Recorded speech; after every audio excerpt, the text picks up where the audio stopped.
Buenas noches, mis hermanos, bienvenidos a este estudio de nuestras raíces. Hoy estaremos concluyendo lo concerniente al estudio de la fórmula de concordia. Y de antemano quiero animarles para que los lunes continuemos estudiando la palabra de Dios. El próximo curso que iniciaremos será la introducción a la apología de la Confesión de Augsburgo. Así que desde ya les animamos para que continuemos juntos abriendo la palabra de Dios y conociendo la verdad de la palabra de nuestro amado Señor. Vamos a orar en este momento para dar inicio a la clase de esta noche. Bondadoso Señor, te agradecemos por un lunes más que nos permites estudiar tu santa palabra y fortalecer las raíces de nuestra fe. Guíanos en el estudio de tu santa palabra, pero de igual manera rogamos, Señor, el perdón de nuestros pecados. Gracias por darnos a Cristo nuestro Señor y nuestro Salvador, quien es nuestra justicia. Amén.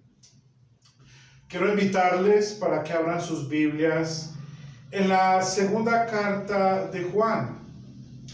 Vamos a leer algunos versículos que nos van a ayudar mucho a cerrar estas clases que hemos venido desarrollando los días lunes, que nos han hablado de lo que es la confesión de nuestra fe en cuanto al pecado original, al libre albedrío, a la ley y el evangelio, etcétera. Hemos estudiado muchos temas y ha sido de gran bendición, sé que para todos nosotros. Y en esta noche vamos a cerrar haciendo una conclusión que es muy importante, y es acerca de la verdad.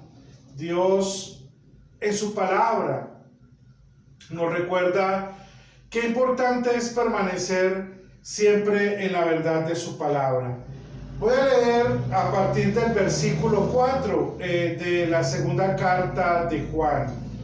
Con gran regocijo me ha causado el hallar algunos de tus hijos andando en la verdad y conforme al mandamiento que recibimos del Padre.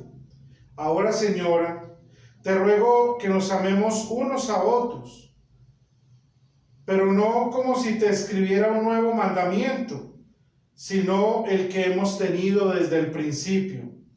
Este es el amor, que andemos según sus mandamientos, y este es el mandamiento, que ustedes anden en amor, como desde el principio lo han oído.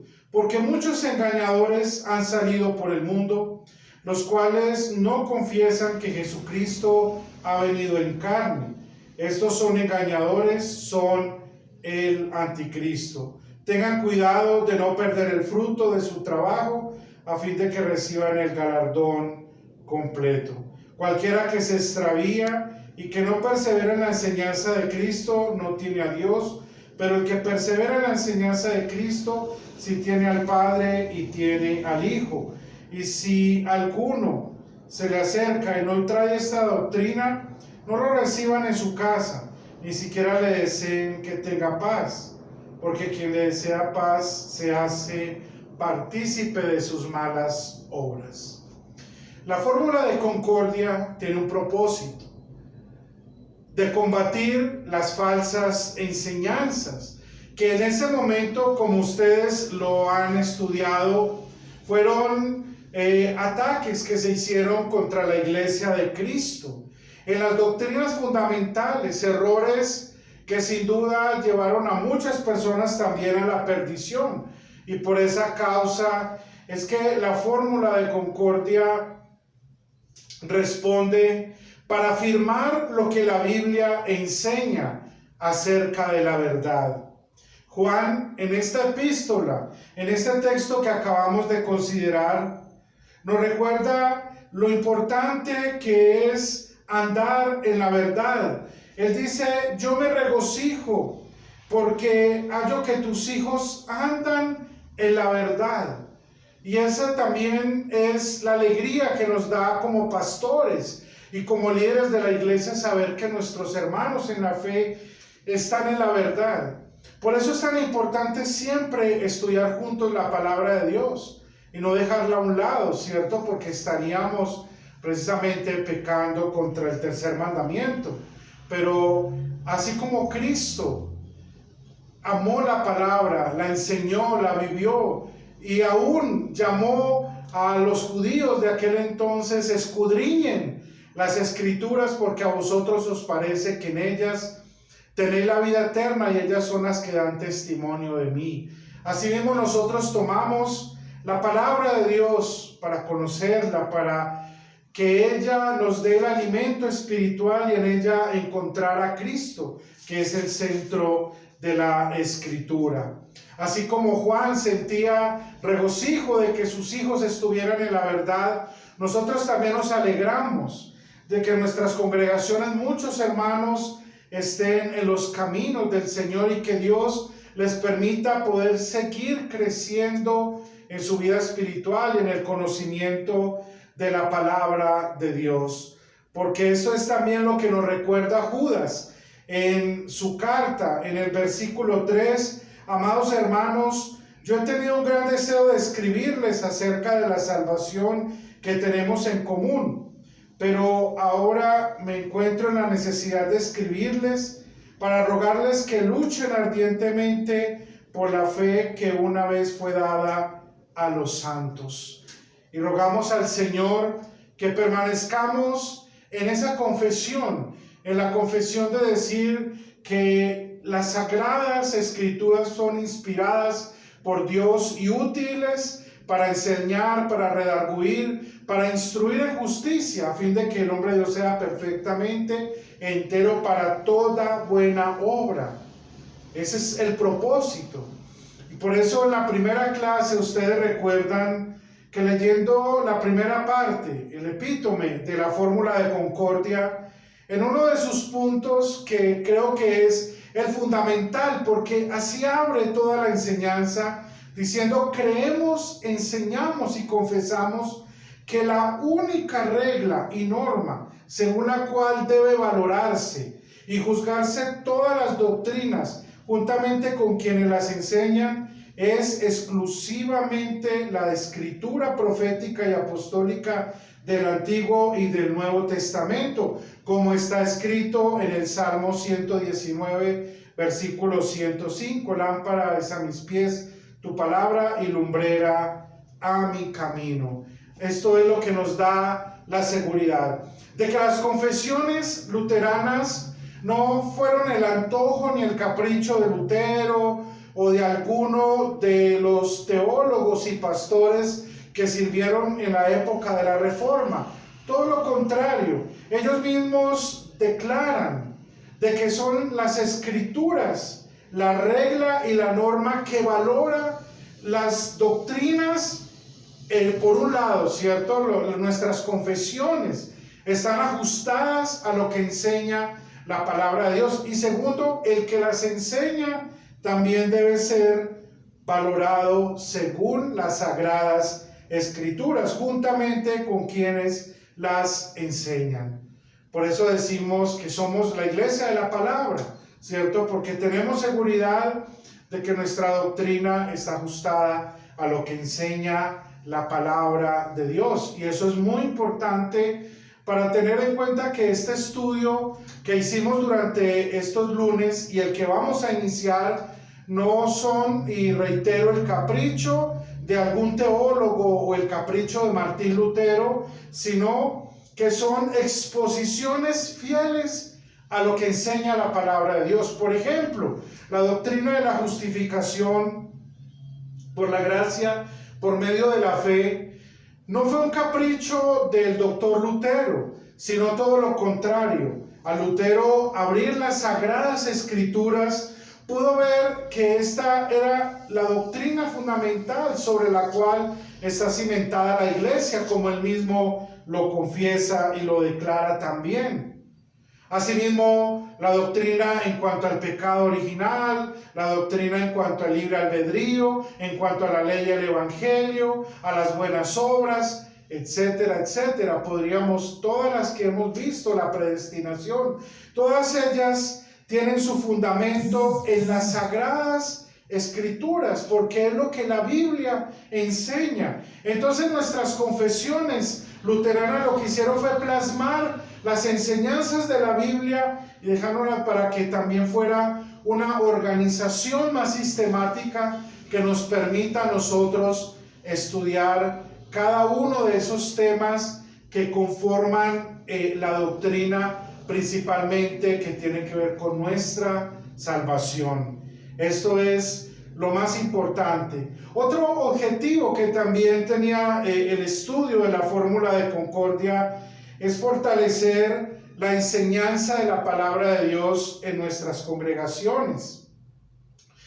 El propósito de las personas que participaron de la redacción de la fórmula de concordia no tenían en mente resolver simplemente los problemas que habían con algunas facciones que se habían opuesto a la doctrina luterana, sino también de que la iglesia pudiera ser edificada y tuviera claridad sobre algunas doctrinas que habían sido cuestionadas, no porque la Biblia no sea clara, sino porque algunas personas quisieron imponer su razón a esas doctrinas e intentaron mancillar e interpretar a su acomodo esas doctrinas, y fue necesario corregir este error de manera que los cristianos tuviéramos claridad acerca de las doctrinas de la palabra de Dios. Eso es con lo que termina precisamente la fórmula de concordia, hablándonos de las facciones y de los grupos que nunca se quisieron someter o sujetar, mejor sería decirlo así, a las declaraciones de la palabra de Dios que estaban expuestas en nuestras confesiones. En particular se habla mucho de los anabaptistas. Los anabaptistas no era solo una línea, digámoslo así, eclesial o teológica, sino que los anabaptistas inicialmente fueron diferentes grupos que se levantaron en diferentes ciudades e inclusive en países de Europa, pero que tenían algunas cosas o rasgos en común.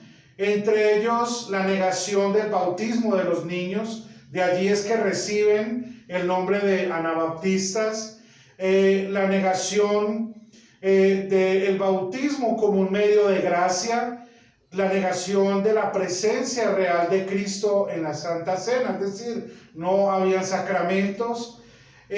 Algunos de ellos fueron un poco rebeldes a la autoridad secular y por eso tuvieron grandes problemas, como fue el caso de Thomas Müntzer en Alemania, que fue uno de los grandes promotores de la revuelta de los campesinos en el año de 1525. Y todo esto entonces nos muestra que eran diferentes facciones. Otros eran seguidores de Zwinglio, y después de la muerte de Zwinglio lo que hicieron fue introducir unas doctrinas más y de esta forma arraigarse más. Otros se apartaron de las ciudades y se fueron a comunidades aparte que formaron ellos mismos hasta el día de hoy. Eso existe entre algunos anabaptistas.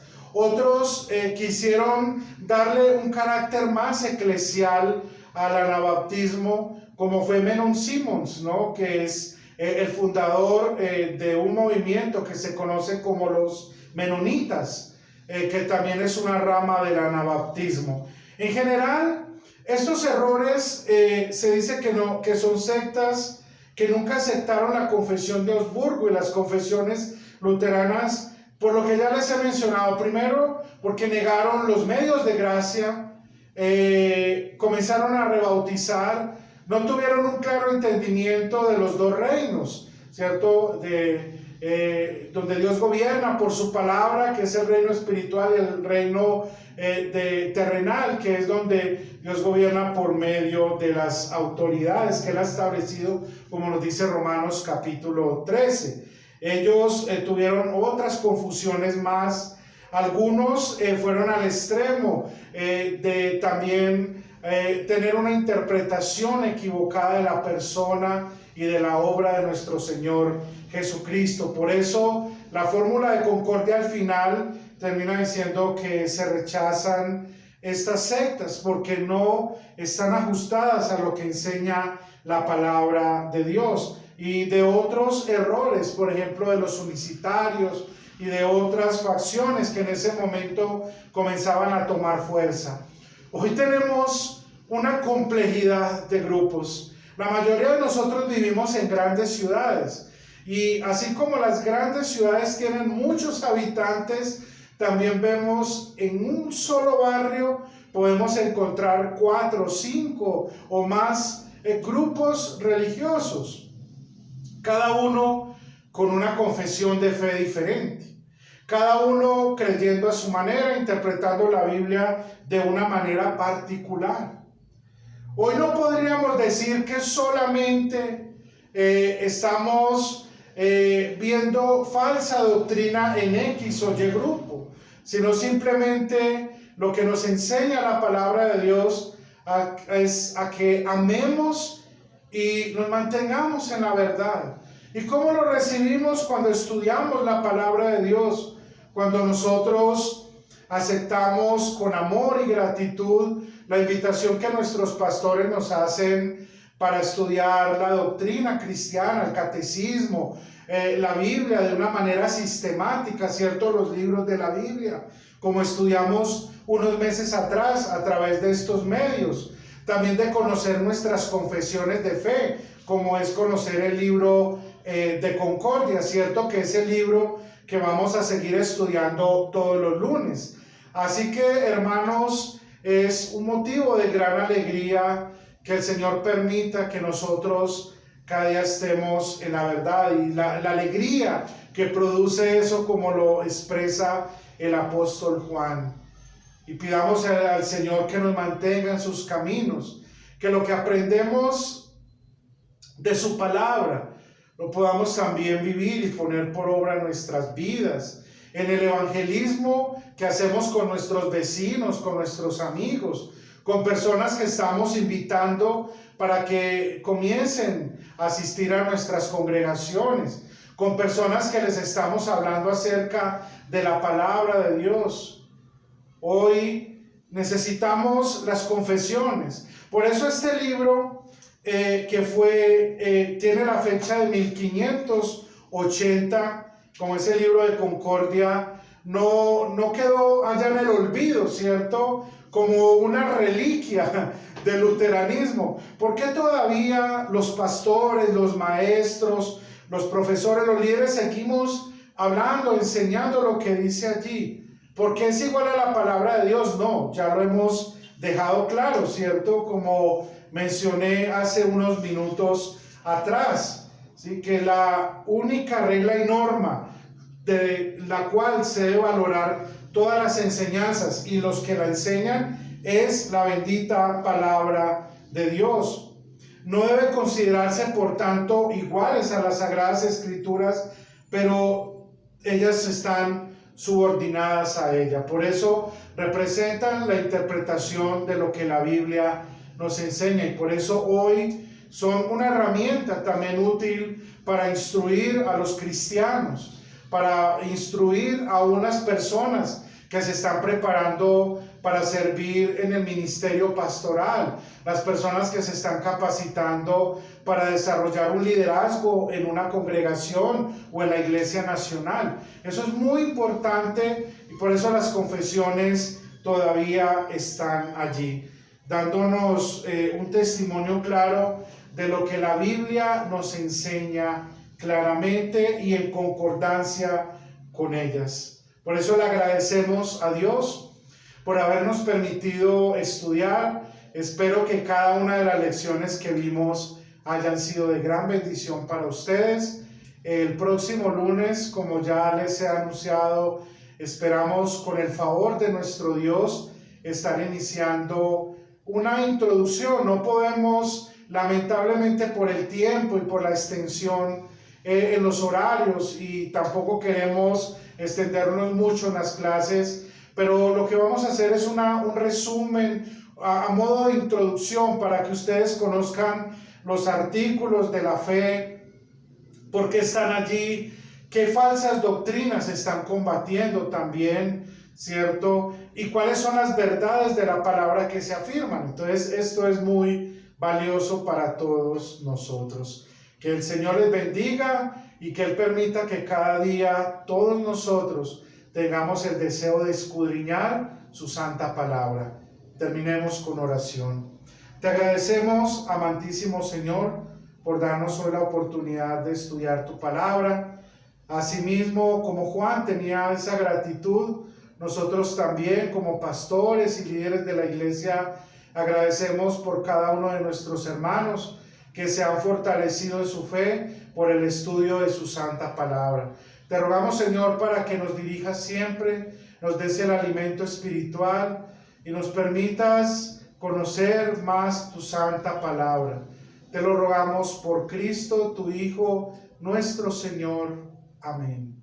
Muy bien, hermanos, Dios les bendiga y feliz noche. Nos vemos en la próxima clase.